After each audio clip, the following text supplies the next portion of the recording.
राजा हरिश्चंद्र को नींद आ गई, और जैसे ही नींद आई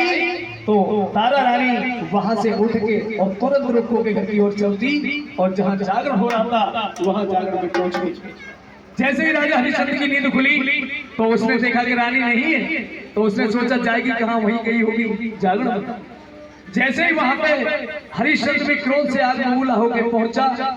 तो उसने देखा कि प्रसाद बट रहा है, प्रसाद बट रहा है, और प्रसाद का दोना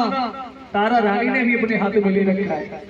और जैसे ही उसने देखा कि वहां तो मांस के टुकड़ों का प्रसाद बट रहा है, और ये मांस के टुकड़ों का प्रसाद जब उसने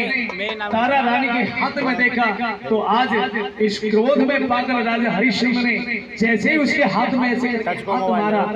तो वो जो मांस के टुकड़े थे ऊपर को उड़ गए, और जैसे ही नीचे गिरे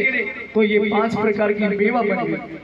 जैसे ही 5 प्रकार की मेवा बनी तो राजा हरिश्चंद्र कहने लगा, अरे तारा तू सच में कोई जादूगरनी है,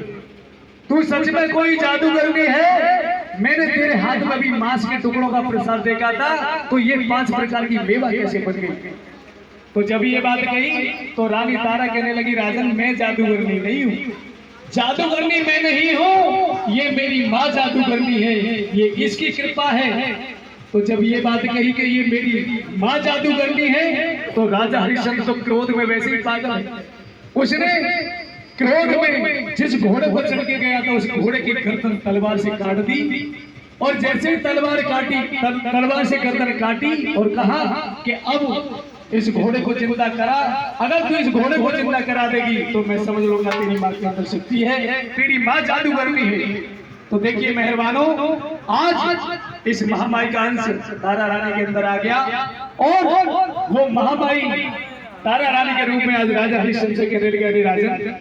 अगर तुम महामाई को बुलाना चाहते हो तो अपने सबसे प्रिय वस्तु की बलि चढ़ा दो, अपने प्रिय वस्तु का गला काट दो, तो महारानी अवश्य आ जाएगी। तो देखिए मेहरबानों, कहते हैं कि क्रोध बुद्धि को खा जाता,